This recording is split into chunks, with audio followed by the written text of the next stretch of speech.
5 तोडे टनाचे आणि 1 तोडा क्विंटलचा जर आपण केला तर मिरचीच्या बंपर प्रोडक्शन आपल्याला मिळून जाणार याची मी तुम्हाला खात्री देतो। आपण असं सांगतो प्रत्येक झाडाच्या कोवळ्या मिरच्या कमीत कमी 5 मिरच्या आपल्याला तोडायच्या। बाकी शेतकऱ्यांना 20, 25, 50 किलो निघते, तर आपली कोवळी मिरची आपण 5-10 किलो काढली, कारण पहिली तोडणीची ती क्विंटल मध्ये म्हणजे अगदी 3-5 क्विंटल पर्यंत सुद्धा शेतकरी काढतात। पोपटी मिरची असेल तर 21 दिवसाचा अंतर ठेवण्याचा आपण प्रयत्न करायचा। खूप चांगले बाजारभाव असतील तर 1 महिन्याऐवजी तुम्ही 20-21 दिवसावर या, परंतु त्याच्यापेक्षा कमी करू नका। जितकं तुम्ही 2 तोडणीतलं अंतर कमी कराल तितकी फुलगळती वाढेल, तितकी फळधारणा कमी होईल आणि तितकं तुमचं उत्पादन घटेल। त्यानंतर मिरचीमध्ये जितकं बीज असतं तितकं तुम्हाला वजनाला फायदा होईल। म्हणजे फक्त स्किनला पैसे नाही किंवा बाहेरची जी काही आवरण आहे त्याच्यावर तुमचं वजन नाही ठरत, तर आपल्या बियावर पण ठरतं। पण बियांची संख्या किंवा बियांचं जर तुम्ही आकार वाढू शकले, वजन वाढू शकले, मग पर्यायाने तुमचं फळांचंही वजन वाढतं। ज्या दिवशी मिरचीची तोडणी शक्यतो महिला मजुरांकडे करा। महिला मजुरांनी जर केली तर झाडाला कमीत कमी जर्क बसेल, झटका कमी बसेल आणि खास करून बऱ्याच जणांची समस्या येते मिरचीचे पहिले 2 तोडेला मिरचीचं फळ लांब राहतं आणि नंतर ते फळ छोटं होत जातं किंवा फळ वाकडं होणं, फळाला आकार चांगला नाही येणं, मग बाजारात पण बाजारभाव न मिळणं। तर ती समस्या टाळण्यासाठी हे अन्नद्रव्य व्यवस्थापन आपण टप्प्याटप्प्याने करणं गरजेचं। म्हणजे मिरचीची पानं लहान व्हायला लागली का शेतकरी परत एकदा घाबरतात आणि व्हायरस समजून त्याच्यावर उपाययोजना करतात। तर पहिलं स्वस्तातलं आणि सोपं काम करा की तिथं वापर करा। म्हणून आपण वारंवार उल्लेख करतो की सापळे लावा, पिवळे सापळे, यासाठी नाही की कीड संपवायची, कीड थांबवायची, तर ते यासाठी की आपल्या पिकात येणारी कीड आपल्याला ओळखायची आणि त्यानुसार आपल्याला तिच्यावर अटॅक करायचा आहे। कुठलाही खर्च न करता, 1ही रुपया नवीन खर्च न करता आपल्याला हे बंपर उत्पादन घ्यायचं। तर ते कसं घ्यायचं? नमस्कार शेतकरी बंधूंनो, मी आपला ॲग्रोस्टार डॉक्टर अतुल टेमगिरे आणि माझ्यासोबत आहेत तेजस कोल्हे सर। नमस्कार। जसं की मागील व्हिडिओमध्ये तेजस कोल्हे सरांनी मिरची पिकातील हंगाम असेल, वाण निवड असेल किंवा रोपांची निवड असेल किंवा मल्चिंग असेल किंवा व्हायरस जो महत्वाचा म्हणजे उत्पादनाचा मुद्दा आहे मिरची पिकामधला, त्याच्याविषयी अगदी सविस्तर माहिती आपल्या शेतकरी बंधूंना दिलेली आहे। आणि त्याच अनुषंगाने मिरची पिकाची जी काही रोप निवड आहे ह्याविषयी जी काही सखोल माहिती तुम्ही दिली होती तेजस सर, बऱ्याचशा शेतकऱ्यांनी त्याविषयी कमेंट केलेले आहेत आणि त्याचं जे काही तुम्ही जे काही सिलेक्शनचा मेथड जी काही सांगितली आणि ते शेतकऱ्यांनी आता इथून पुढे म्हणजे मला असं वाटतं त्या कमेंटच्या माध्यमातून इथून पुढचं जे काही मिरचीचं रोप निवड आहे ते त्या पद्धतीने करण्यासाठी जे काही कमेंट आपल्याला शेतकरी बंधूंनी केलेले आहेत। दुसरं याच्यामध्ये आपण मागील व्हिडिओमध्ये जो महत्वाचा मुद्दा चर्चेला होता की बंपर उत्पादन घेण्यासाठी आपल्याला मिरचीची तोडणी कधी करणं गरजेचं आहे, जेणेकरून आपल्या शेतकरी बंधूंना जे मिरची पिकाचं जे काही बंपर उत्पादन आहे ते मिळणार आहे। तर मला असं वाटतं तेजस सर, त्याविषयी तुमचं काय म्हणजे तुम्ही जो म्हणजे उत्सुकता शेतकरी बंधूंना जागरूक ठेवून आपण हा व्हिडिओ आता कंटिन्यू करतोय, तर त्याविषयी काय सांगाल? नक्कीच आपण मागच्या व्हिडिओत प्रयत्न केला होता की रोपांच्या निवडीवर भर देण्याचा, व्हायरस विषयी पण आपण सखोल असं बोलणं केली होती। परंतु आता बंपर उत्पादन हा महत्वाचा भाग आहे। बंपर उत्पादन यासाठी की आपल्याला असलेल्या रोपांमध्ये, असलेल्या जमिनीमध्ये, असलेल्या आपल्या नियोजनामध्ये आपल्याला उत्पादन वाढवायचे, कुठलाही खर्च न करता, 1ही रुपया नवीन खर्च न करता आपल्याला हे बंपर उत्पादन घ्यायचे। तर ते कसं घ्यायचं, तर ही पण एक कला आहे आणि कदाचित बरेचसे मिरची उत्पादक शेतकरी ही अंमलात आणत असतील, परंतु जे उत्पादक हे अंमलात आणत नाही त्यांनी याविषयी नक्की विचार करावा। तर ती गोष्ट अशी की ज्यावेळेस मिरचीची लागवड करता, मिरचीची रोपं वाढीच्या अवस्थेमध्ये असतात, साधारण 35 दिवसाच्या आसपास आपल्याला त्याला फुलकळी लागताना दिसेल किंवा 45-50 दिवसाच्या आसपास आपल्याला त्याला कोवळी मिरची आलेली दिसेल। तर आपण असं सांगतो की पहिल्या ज्या काही प्रत्येक झाडाच्या कोवळ्या मिरच्या कमीत कमी 5 मिरच्या आपल्याला तोडायच्या। 5 असतील, 7 असतील, 10 असतील, त्या मिरच्या तुम्ही तोडा, त्या घरी खाण्यासाठी वापरा किंवा बाजारात विक्री करा। अगदी कोवळ्या असतील, थोडक्यात सांगायचं तर अगदी लसणाच्या पाकळी इतक्या सुद्धा त्या लांब नसतील कदाचित, त्या मिरच्या तुम्ही तोडा।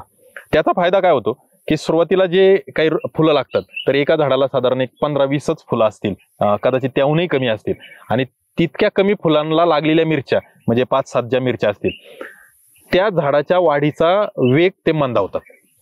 आणि एकदा का त्या रोपाच्या वाढीचा वेग मंदावला की मग आपल्याला ती मिरचीची डेव्हलपमेंट किंवा फळांची डेव्हलपमेंट जाणवते। ती फळांची डेव्हलपमेंटची झाडाची प्रवृत्ती झाली म्हणजे ॲपिकल डॉमिनन्स ब्रेक होऊन रिप्रोडक्टिव्ह फेजकडे ज्यावेळेस झाड जायला चालू होतं त्यावेळेस जर आपण त्या मिरच्या तोडून घेतल्या तर त्या झाडाने तयार केलेली जी काही एनर्जी असते तर ती एनर्जी सगळी परत एकदा डायव्हर्ट होते वाढीकडे आणि प्रचंड मोठ्या प्रमाणात तुम्हाला जे तुमचं 35 दिवसात वाढ झाली नव्हती तेवढी वाढ तुम्हाला 15 दिवसात तुमच्या झाडाची दिसेल जेव्हा तुम्ही ह्या मिरच्या कोवळ्या मिरच्या तोडून टाकाल। आता याचा दुसरा फायदा काय होईल की कोवळ्या मिरच्या तोडल्यामुळे तुमच्या झाडाला येणार एक एक फांदी येईल. प्रत्येक फांदी किंवा प्रत्येक बेचकं जे बनतं व्ही शेपचं, त्या बेचक्यामध्ये आपल्याला साधारण 2 कळ्या इकडे 2 कळ्या इकडे, ज्या 4-4 कळ्या लागणार आहे, तर ते असंख्य अशी बेचकी बनवण्याचा जो काही प्रयत्न आहे तो इथं आपण करू शकतो. आणि एकदा का ती बनली का नंबर ऑफ फुलं किंवा फुलांची संख्या आणि अनुषंगाने फळांची संख्या तिथं वाढते.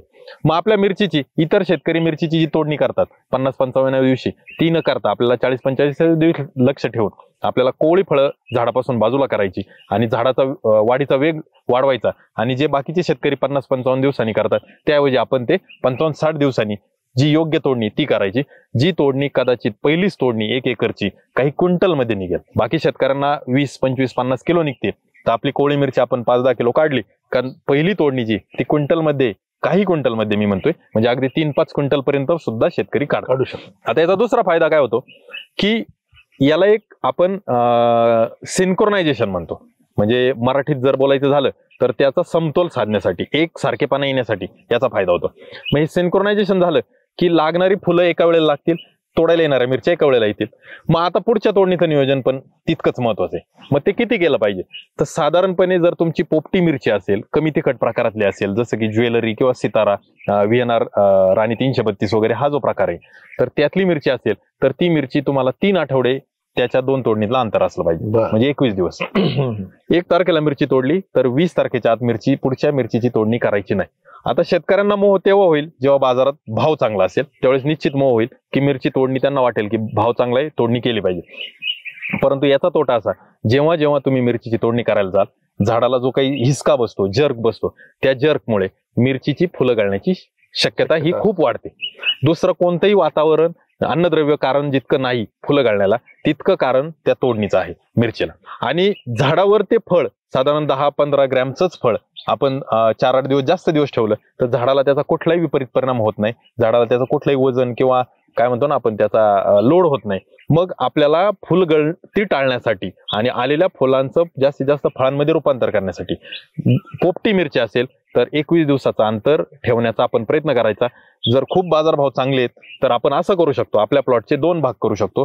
एका भागाची आपण तोडणी केली, त्यानंतर 8 दिवसांनी दुसऱ्या भागाची केली, परत हा या 8 दिवसानंतर हा येईल, म्हणजे पर्यायाने हा 15 ते 21 दिवसांनी येईल, मग त्याची येईल, असं काहीतरी आपण सूत्र ठेवू शकतो. परंतु ह्या तोडणीमधलं अंतर तुम्ही जेवढं वाढवत जाल तेवढं तुम्हाला उत्पादन जास्त राहील. पोपटी मिरचीच्या बाबतीत आपण बोललो की 15 ते 21 दिवस. आता जी हिरवी गर्द किंवा डार्क मिरची, जसं की ग्रीन हार्वेस्ट असेल किंवा तलवार असेल, AK-47 तिखट प्रकारातील, AK-47, मैकोची, तेजा4, तेजस्वनी किंवा 9 तेज असेल, तर या सगळ्या वाहनांना आपल्याला 1 महिन्याचा कालावधी द्यायचा आहे. 2 तोड्यामध्ये 1 महिन्याचा कालावधी द्यायचा आहे. खूप चांगले बाजारभाव असतील तर 1 महिन्याऐवजी तुम्ही 20-21 दिवसावर या, परंतु त्याच्यापेक्षा कमी करू नका. जितकं तुम्ही 2 तोडणीतलं अंतर कमी कराल तितकी फुलगळती वाढेल, तितकी फळधारणा कमी होईल आणि तितकं तुमचं उत्पादन घटेल. जितकं 2 तोडणीतलं अंतर वाढवाल तितकी फुलधारणा जास्त, फळगळती कमी, फुलगळती कमी आणि तुमच्या उत्पादनामध्ये बंपर प्रोडक्शन येण्यास ही गोष्ट कारणीभूत असेल. आता हे असं व्यवस्थापन केल्यामुळे आपल्याला जास्तीत जास्त उत्पादन किंवा एका तोड्याला जास्त उत्पादन, म्हणजे आम्ही मिरचीचं उत्पादन घेत असताना शेतकऱ्यांना सांगतो की तुम्ही फक्त 6 तोड्याचं टार्गेट ठेवा, ज्यातला पहिला तोडा काही क्विंटल मध्ये निघेल, पण पुढचे 5 तोडे टनाशिवाय तोडे करायचे नाही. म्हणजे त्या 5 तोड्याला कदाचित दुसरा जो तोडा आहे तो कदाचित 1-2 टनाचा असेल, तिसरा तोडा 5-7 टनाचा असेल, चौथा तोडा 5-7 टनाचा असेल, नंतर परत 2-3 टन. म्हणजे अशा पद्धतीने हे 5 तोडे टनाचे आणि 1 तोडा क्विंटलचा जर आपण केला तर मिरचीच्या बंपर प्रोडक्शन आपल्याला मिळून जाणार, याची मी तुम्हाला खात्री देतो. निश्चितच. म्हणजे शेतकरी बंधूंनो, म्हणजे आपली जी उत्सुकता होती की बंपर प्रोडक्शन करण्यासाठी तोडणीचा जो काही म्हणजे काय महत्व आहे, जेणेकरून आपल्याला बंपर उत्पादन म्हणजे मिळेल. आणि मला असं वाटतं शेतकरी तुम्ही सुद्धा असा विचार केला नसेल की या एक छोटीशी गोष्ट जी आहे, म्हणजे तोडणीमध्ये जर अंतर ठेवून तो जर बदल आपण जर केला तर निश्चितच तेजस सरांनी जे सांगितलं आहे तर त्याचा जे आपल्याला जो काय आहे अनुभव किंवा आपल्याला निश्चितच मिळणार आहे. आणि तुम्ही देखील शेतकरी बंधूंनो अशा पद्धतीचं नियोजन करून या कमेंटच्या माध्यमातून आम्हाला कळवा की तुमचं काय मत या विषयी आहे की तुम्ही पण असं काही अनुभव घेतला आहे का? तुमच्या म्हणजे तोडणीचं अंतर तुम्ही जास्त ठेवून तुम्हाला उत्पादन अधिक मिळालं आहे का? ते कमेंटच्या माध्यमातून आम्हाला निश्चितच कळवा. तिथे सर, जसं आपण म्हणजे मागील व्हिडिओमध्ये व्हायरसचं नियोजन बघितलं आणि बेसल डोस मध्ये जे काही अन्नद्रव्य व्यवस्थापन आहे त्याविषयी आपण मार्गदर्शन शेतकऱ्यांना केलेलं आहे. परंतु आता जे आहे आपलं बेसलचं नियोजन झालं अन्नद्रव्य व्यवस्थापनाचं, पण त्याच्या व्यतिरिक्त म्हणजे विद्राव्य खतांचं नियोजन असेल किंवा फवारणीच्या माध्यमातून जे अन्नद्रव्य व्यवस्थापन असेल ते मिरच्या पिकामध्ये कशा पद्धतीने करणं गरजेचं? आता जसं आपण बंपर प्रोडक्शनसाठी 2 तोड्यातलं अंतर वाढवलं, आता हे 2 तोड्यातलं अंतर वाढवल्याचे दुसरे फायदे, जे अन्नद्रव्याचा मुद्दा तुम्ही इथं उपस्थित केलाय म्हणून मी त्याला जोडूनच सांगतो. त्याचे काय फायदे? तर सिंक्रोनाइज पद्धतीने म्हणजे एक सारखेपणाने किंवा एक लयबद्ध पद्धतीने, जसं आपण त्याला फुलं आणतोय लयबद्ध पद्धतीने त्याची फळं तोडतोय, तसंच आपल्याला एक लय सापडतो की आपल्याला कीड रोग व्यवस्थापन करता येतं आणि त्याच पद्धतीने आपल्याला अन्नद्रव्य व्यवस्थापन करता येतं. ज्या दिवशी मिरचीची तोडणी शक्यतो महिला मजुरांकडे करा. महिला मजुरांनी जर केली तर झाडाला कमीत कमी जर्क बसेल, झटका कमी बसेल, त्यांच्याकडे तो नाजूकपणा जो काम करण्याचा आहे तर तो त्याचा इथं फायदा होतो. जे काही आपले पुरुष मजूर असतील तर ते इतर कामासाठी आपण वापरू शकतो. तोडणी झाल्यानंतर त्वरित संध्याकाळी असेल किंवा दुसऱ्या दिवशी असेल, तोडणी संपल्या आपल्याला एक साधं कीटकनाशक आणि बुरशीनाशक आपल्याला त्याच्यावर फवारणी करायची. गरज पाहून जर आपल्याकडे फुलकिडे वगैरे समस्या असेल तर त्यानुसार आपण भारीतले निवडू शकतो. परंतु नसेल तर साधं कार्बन मँकोजेब युक्त जे मँडोज असेल किंवा सगळ्यात स्वस्त कॉपर घटकयुक्त जे काही बुरशीनाशक असेल त्याची आपण फवारणी करायची, जेणेकरून त्याच्या काही झाडाला जखमा झाल्या त्या भरून निघतील. अन्नद्रव्य व्यवस्थापन मध्ये जसं बेसल डोसला आपण एवढी अन्नद्रव्य वापरलीत, परंतु त्याला सतत अन्नद्रव्य देणं गरजेचं आहे, कारण ते सतत आपल्याला माल देते. तर आता मिरचीचं काय होणार आहे की जेवढे नवीन फुटवा येईल, जुन्या फुटव्याला परत कळी येणार नाही, जुन्या फुटव्याला परत फुलधारणा होणार नाही, त्यामुळे आपल्याला नवीन फुटवा येणं गरजेचं आहे. मग नवीन फुटवा येण्यासाठी आपल्याला संतुलित अन्नद्रव्याचं व्यवस्थापन करणं गरजेचं आहे. मग ते कसं करायचंय?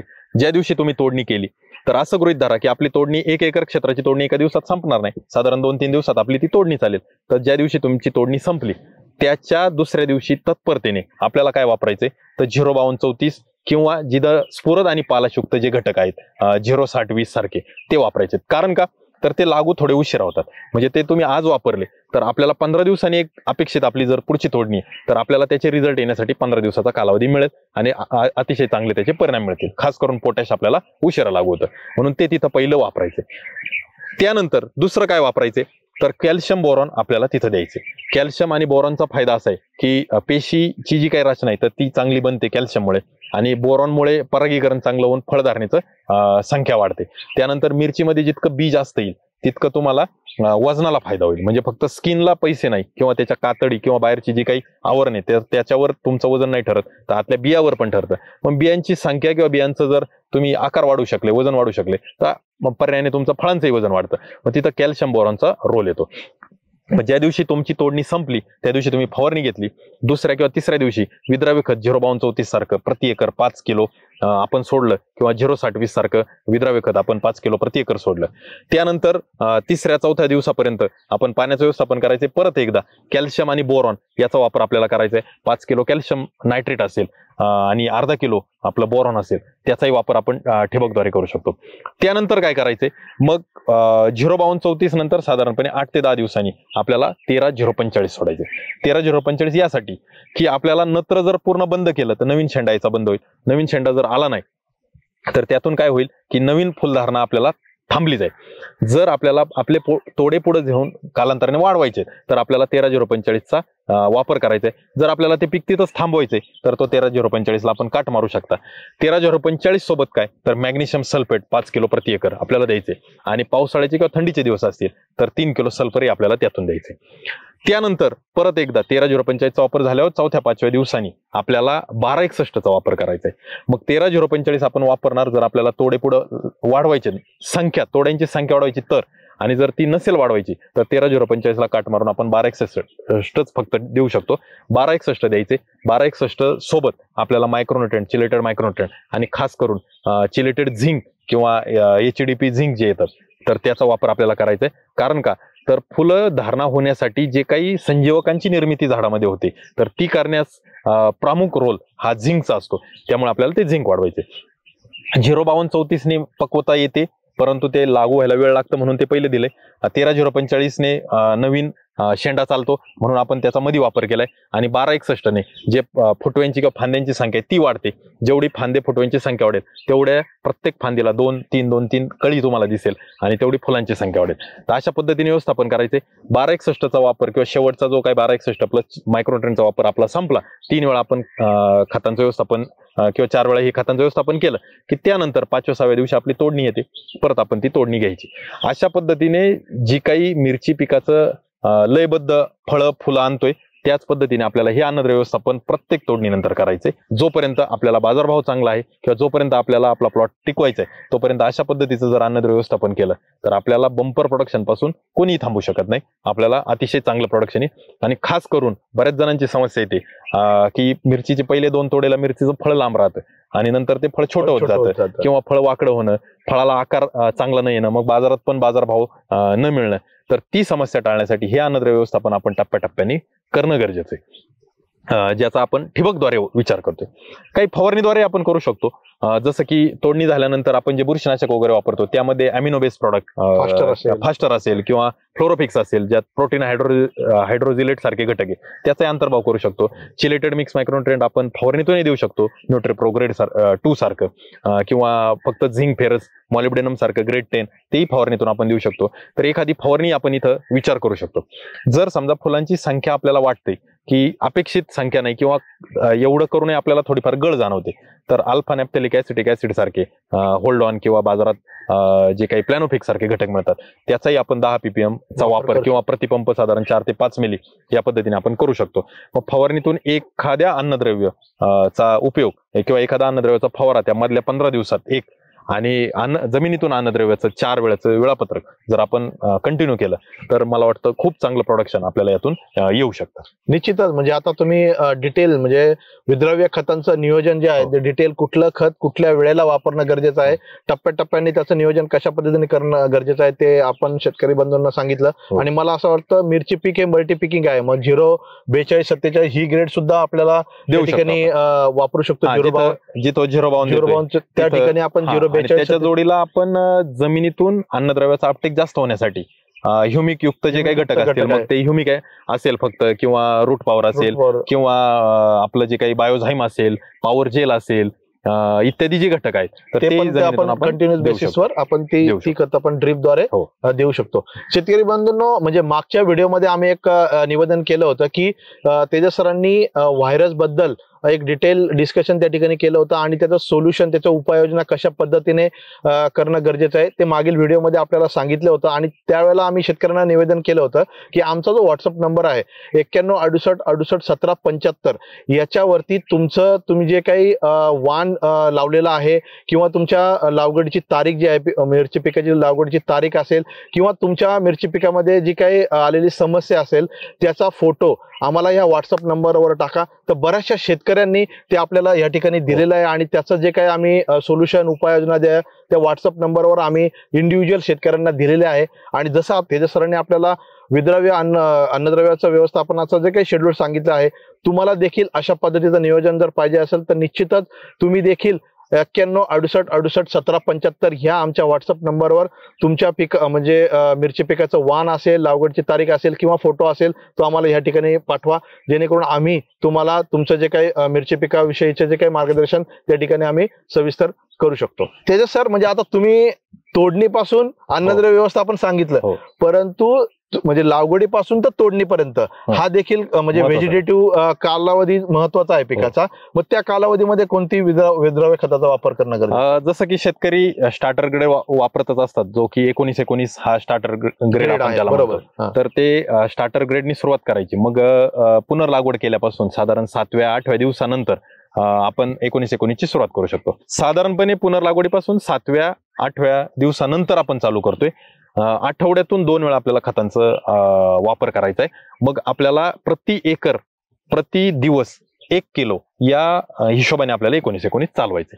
आता हे किती दिवस चालवायचे, तर जर आपल्याला आपली लागवड उन्हाळी हंगामामध्ये असेल तर आपल्याला 1919 फुलधारणा होईपर्यंत चालवायची.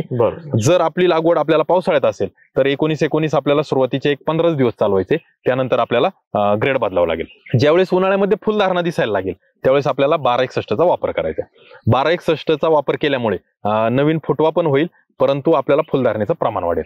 1261-19-19च्या जोडीला आपल्याला एक नवीन ग्रेड आहे की जी 10-20-20 सोबत मॅग्नेशियम आणि ट्रेस एलिमेंट त्याचाही एखाद्या दुसऱ्या वेळेस आपण वापर करू शकतो. 2 किलो प्रति एकर एका वेळेला असं आपण 2 किंवा 3 वेळा त्याचाही वापर करू शकतो.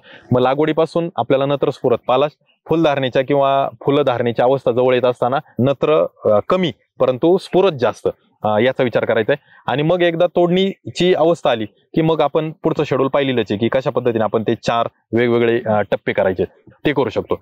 हे सगळं करत असताना आपल्याला एक वेळेला कॅल्शियम आणि बोरॉनचा वापर वाढीच्या अवस्थेत करायचा आहे आणि खास करून फुलधारणा व्हायच्या आधी करायचा आहे. एक वेळेला आपल्याला मॅग्नेशियम स्वतंत्र वापरायचे आणि पावसाळी किंवा हिवाळी लागवड असेल तर सल्फरचा वापर आपल्याला एकदा करायचा आहे. अशा पद्धतीने आपल्याला हे अन्नद्रव्य व्यवस्थापन करायचे.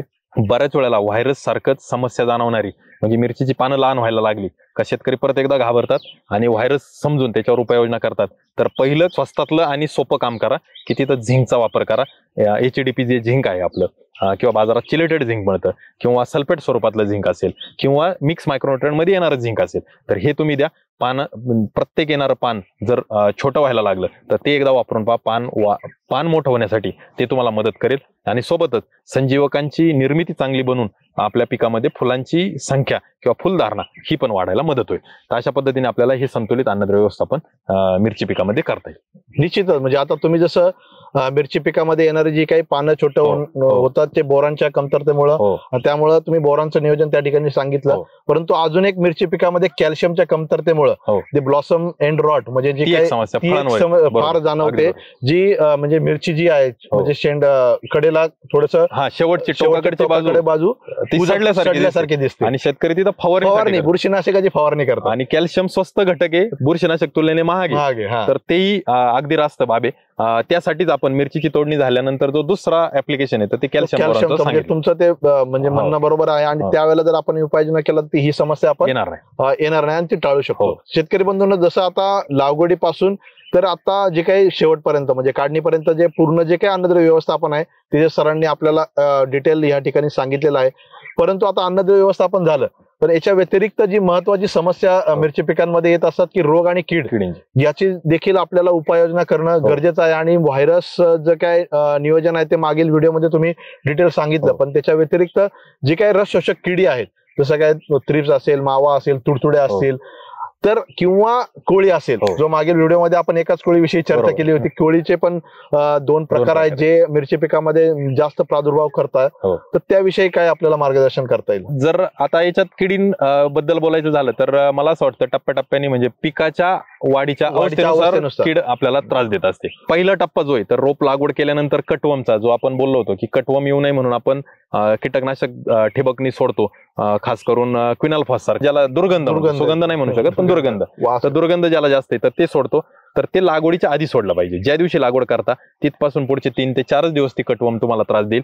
त्यानंतर एकदा तुमच्या रोपाचा कोवळेपणा निघून गेला की कटवम त्रास देणार नाही तर ते करणं गरजेचं आहे. त्यानंतर काय तर मग सुरुवातीच्या अवस्थेमध्ये फुलकिडे मिरचीवर प्रादुर्भाव करतील. मावा कीड करेल पांढरी माशी करेल किंवा हिरवे तुडतुडे करतील.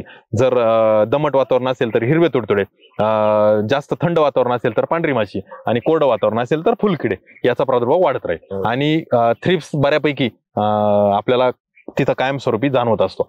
त्या 4 प्रतिबंध करायचा. तर मग आपण काय करायचं रोप लागवड केल्यानंतर साधारणपणे 5व्या-7व्या दिवशी एक आळवणी करावी की ज्यामध्ये थायोमिथोक्झाम 30% किंवा थायोमिथोक्झाम जो 75% तर त्या 2 पैकी एक घटक आपण वापरू शकतो. मग क्रुझर असेल किंवा शटर असेल. त्यानंतर इमिडाक्लोप्रिड जो 70% वाला येतो त्याची आपण आळवणी करू शकतो. मग ते एक कीटकनाशक त्याच्यासोबत एखादं ह्युमिक किंवा पॉवर जेल किंवा फास्टर सारखा घटक किंवा कार्बोनिक सारखा घटक. त्यानंतर एखादं बुरशीनाशक जसं की TMT 70 असेल किंवा रोको सारखा जो बुरशीनाशक येतो तर त्याचा वापर आपण करू शकतो. आणि हा प्रतिबंधात्मक उपाय फुलकिडे याच्यासाठी. त्यानंतर आपण पाहिलं की कोळीचा जसं तुम्ही उल्लेख केला होता की 2 प्रकारचा कोळी येतो. तर एक जो पिवळा कोळी आहे तर पिवळा कोळी येण्याचा जो हंगाम आहे तर तो खास करून म्हणजे महिन्यात जर बोलायचं झाला तर जुलै, ऑगस्ट, सप्टेंबर या दरम्यान तो पिवळा कोळीची समस्या वाढते आणि तो नियंत्रणात आणणं सोपं आहे. आपल्याला ज्यावेळेस पेनाच्या रिफिल सारखे किंवा गोल आपल्या बुटाच्या नाडी सारखे जर पान बनलं तर पिवळा कोळी नियंत्रणात आणायचा. मग तिथं सल्फर तुम्ही वापरू शकता. त्यानंतर तिथं पेगासस सारखा म्हणजे जे डायफेन्थुरान घटक आहे तो तुम्ही वापरू शकता. डायफेन्थुरान प्लस बायफेन्थ्रिन असेल किंवा डायफेन्थुरान प्लस जे काही इतर घटक असतील तर तेही तुम्ही तिथं निश्चित वापरू शकता. परंतु जो लाल कोळी आहे तर तो थोडासा जास्त त्रासदायक किंवा घातक आहे. कारण का पिवळा कोळी येतो जास्त आर्द्रतेत येतो, लाल कोळी जो येतो तो कोरड्या हवामानात आणि त्याचं जे जाळं बनतं लाल कोळीचं तर ते जाळं भेदणं खूप अवघड जातं. मग लाल कोळी नियंत्रणात आणताना जे उष्ण तापमान असतं त्यावेळेस आपल्याला एकतर सल्फरचा वापर टाळावा लागतो. सल्फर आपण वापरू शकत नाही. मग ते काय करू शकतो आपण तर लाल कोळीसाठी जे काही घटक असतील पायरिप्रॉक्सिफेन डायफेन्थुरान एकत्र असलेला असेल, एकटं डायफेन्थुरान घटक असलेला असेल किंवा इमामेक्टिन बेंझोएट सारखा असेल, त्यासोबत जे काही आपलं पिरोमेसिफेन असेल म्हणजे सिकंदर तेही त्यावर चांगलं काम करतं. हे सगळे घटक आपण ज्यावेळेस वापरतो तर यातला कोणताही घटक निवडत असताना जर शक्य असेल तर आपण फवारणी ही सकाळी लवकर घ्यावी म्हणजे थोडीफार आर्द्रता तिथं असेल किंवा संध्याकाळी उशिरा घ्यावी जेणेकरून ज्यावेळेस आपण फवारणी करून येऊ त्यावेळेस त्या शेतामध्ये ती आर्द्रता तयार राहील आणि त्या लाल कोळीचं जाळं भेटतंय. दुसरा उपाय चांगला अनुभव शेतकऱ्यांना हाही आलाय की एकरी समजा उदाहरण घ्या की आपण 10 पंप फवारणी करतो कीटकनाशकाची किंवा कोळीनाशकाची तर कमीत कमी 3 ते 4 पंप फक्त पाण्याचे आपण जर फवारले तर पुढं पाण्याचे पंप फवारून झाले की जी आर्द्रता बनते त्यानंतर आपण कीटकनाशक फवारायला चालू केलं तर ते जाळं भेदण्यासाठी मदत होते. तर अशी काही जर आपण युक्त्या वापरल्या तर हा लाल कोळी नियंत्रणात येणं शक्य होऊ शकतं आणि तो जर नियंत्रणात आणता आला त्या ठराविक कालावधीमध्ये म्हणजे साधारण मार्च, एप्रिल, मे मध्ये हा खूप त्रासदायक ठरतो तर तेही आपल्याला नियोजनात फायदा होऊ शकतो. त्यानंतर काय तर त्याला पिवळे चिकट सापळे तेही आपण आपल्या शेतामध्ये बसवले पाहिजे ज्यामुळे आपल्याला कमीत कमी येणारी किडीचं संख्या किंवा येणाऱ्या किडीचा प्रकार तरी ओळखता येईल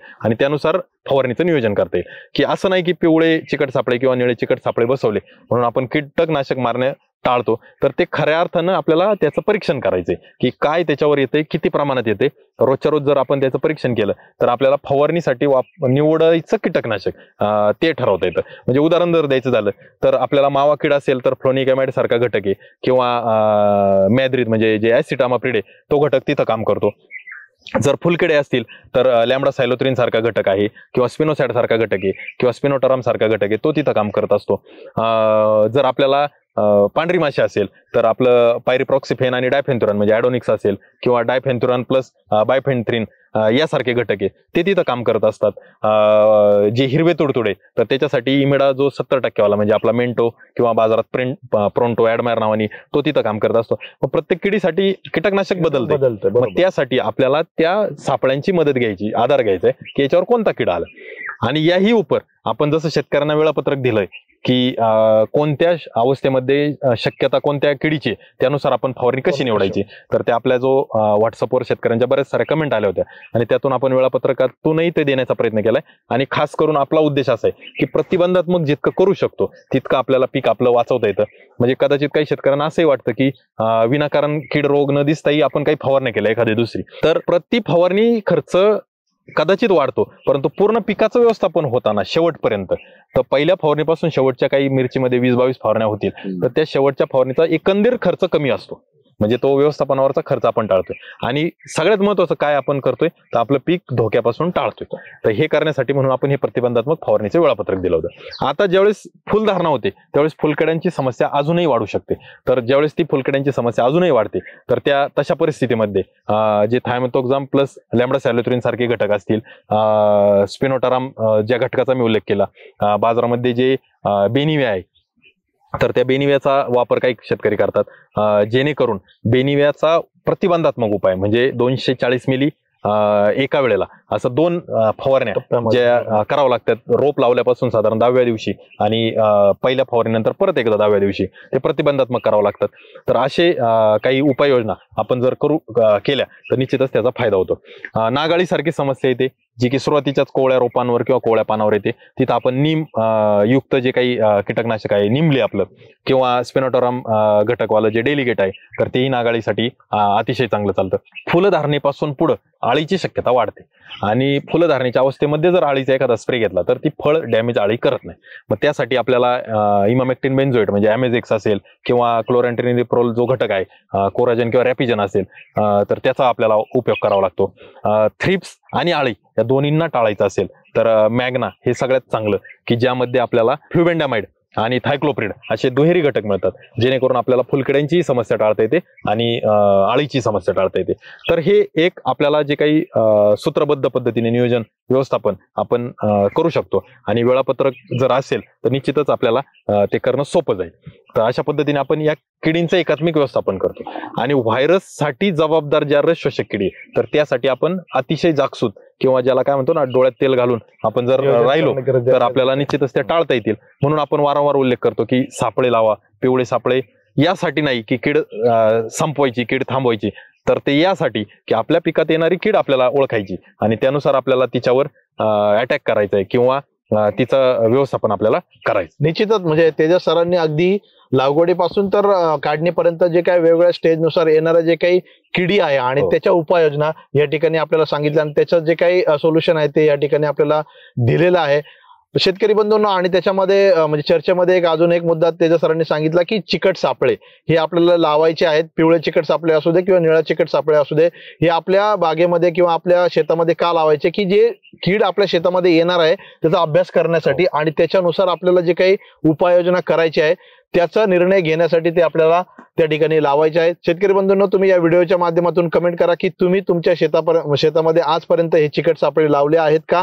आणि लावले असेल तर त्याचा तुम्हाला काय बेनिफिट झाला आहे ते पण ह्या कमेंटच्या माध्यमातून तुम्ही निश्चित सांगा. पण ते सर म्हणजे मिरची पिकामध्ये रोग सुद्धा तितकेच महत्वाचे आहे आणि ते कंट्रोल करणं पण गरजेचं आहे, जेणेकरून आपल्याला जर चांगलं उत्पादन घ्यायचं असेल तर. आणि त्याच्यामध्ये महत्वाचं म्हणजे भुरी रोग असेल किंवा मग आपलं मर आहे किंवा निमॅटोड असेल, ह्या काही समस्या आहेत ज्या मिरची पिकामध्ये जास्त प्रमाणामध्ये जाणवतात, तर त्याविषयी आपण काय शेतकऱ्यांना मार्गदर्शन. भुरीची समस्या खरं पाहिली तर मिरचीमध्ये बऱ्यापैकी जास्त कालावधीसाठी राहते. कारण का, तर भुरी रोग वाढण्यासाठी पोषक वातावरण थंड वातावरण किंवा कोरडं वातावरण आहे.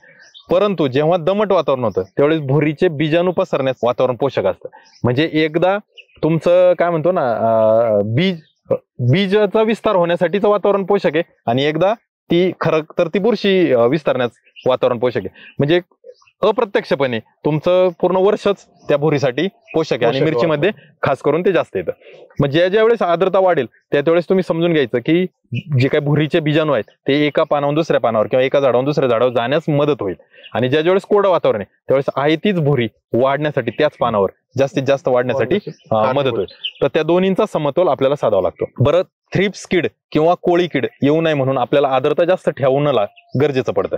मग ती आर्द्रता वाढवायला गेलं की आपसुक इकडं भुरीचं बीजाणू वाढण्यास मदत होते. म्हणजे ही तारेवरची कसरत जी तर ती खूप अवघड आहे. आणि जसं थ्रिप्सला घाबरतो किंवा व्हायरसला घाबरतो तसं मिरचीमध्ये या भुरीची काळजी घेणं गरजेचं. दुसरी समस्या अशी की भुरी रोगाचा प्रादुर्भाव झाल्यानंतर खास करून जमिनीकडच्या किंवा खालच्या जुन्या पानांवर ही भुरी जाणवते आणि ती जाणवल्यामुळे ज्या पानांमध्ये अन्न साठवलेलं आहे तर तीच पानं ड्रॉपिंग व्हायला चालू होतात.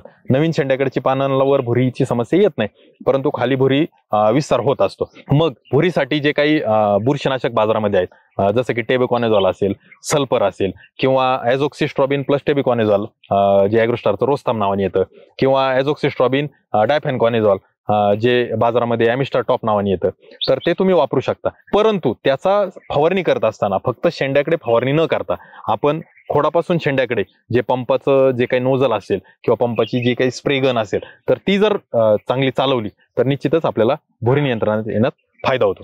भुरी एक सविस्तर बाब आहे म्हणून पहिलं आपण तिच्याविषयी बोललो.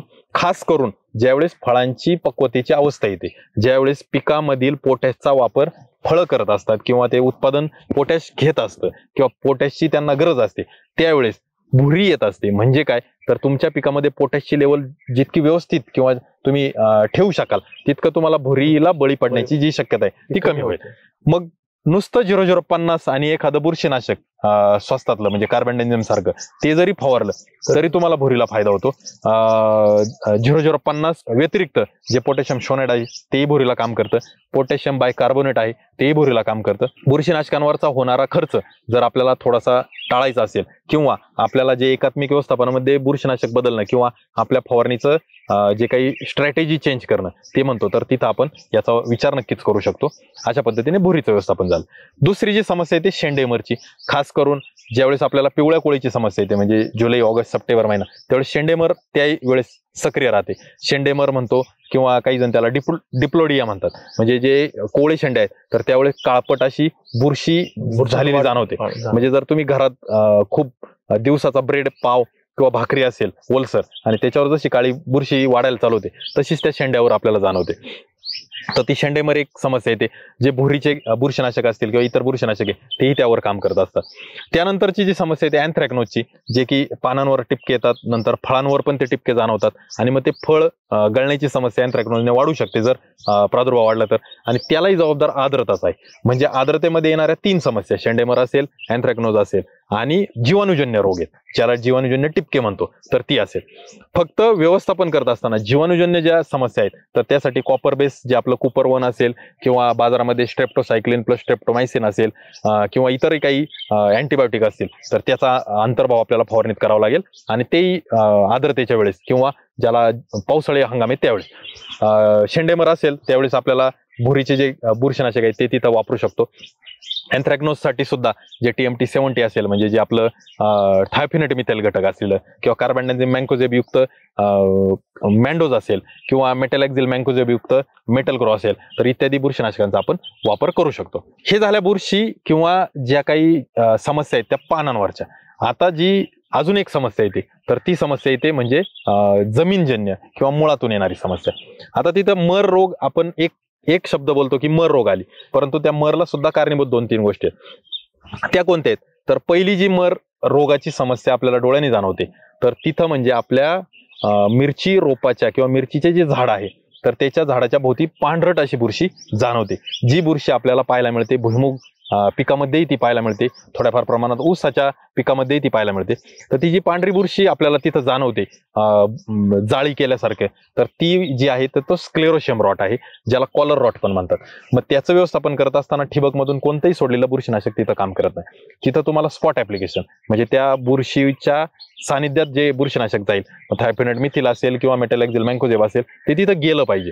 त्याचा जर तुम्ही वापर केला तर ते स्क्लेरोशियम रॉट नियंत्रणात युक्त बुरशीनाशकांचा वापर करू शकतो आपण, पण त्याच्या संपर्कात आलं पाहिजे. आणि त्याला दुसरं व्यवस्थापन जे पाण्याचं व्यवस्थापन आपण करतो तर ते पाणी आपण दिवसभरात पाणी वापरलं पाहिजे.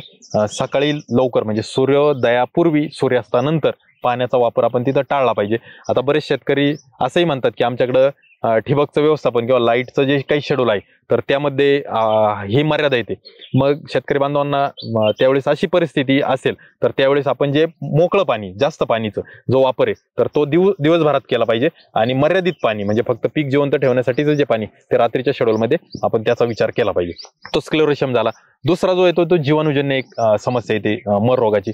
त्यामध्ये झाड कसं ओळखायचं तर पॅरालिसिस झाल्यासारखं म्हणजे पूर्ण झाड हिरवगार फळांनी, मिरचीच्या फळांनी लगडलेलं परंतु ते कोमेजलेलं असतं म्हणजे ज्याला आपण कॉमा म्हणतो. जसं आपल्या सजीवांमध्ये कॉमा प्रकार येतो तर बेशुद्ध अवस्थेच्या पुढची अवस्था तशी ती अवस्था, तर तो जीवाणूजन्य समस्या येते. तिथं कॉपरयुक्त घटक किंवा जे काही आपले स्ट्रेप्टोसायक्लिन स्ट्रेप्टोमायसिन सारखे घटक आहे ते तुम्ही वापरू शकता. आता जैविक पद्धतीने याला जर नियंत्रणात आपण आणायचं असेल किंवा आपण प्रतिबंध करणार असाल तर ट्रायकोडर्मा सुडोमोनास आपण जर टप्प्याटप्प्याने म्हणजे साधारण महिने-दीड महिने जर त्याचा वापर करत राहिलं तर निश्चितच त्याचाही फायदा आपल्याला होऊ शकतो. आणि आपण जे बोललो होतो की संचार सारखं जे सेंद्रिय खत आपण वापरतोय तर त्याच्या जोडीला जर याचा वापर केला आपण ट्रायकोडर्मा सुडोमोनास तर निश्चितच आपल्याला कोणत्याही केमिकल बुरशीनाशकाची जमिनीत वापरायची गरज पडणार नाही. खास करून जे जून महिन्यानंतर जे आपण मिरचीची लागवड करतोय तिथं आपल्याला जैविक पद्धतीने आपल्याला पूर्णतः जमिनीतलं व्यवस्थापन सांभाळता येईल. फवारणी कदाचित आपल्याला रासायनिककडून करता येईल, तेही आपण करू शकतो.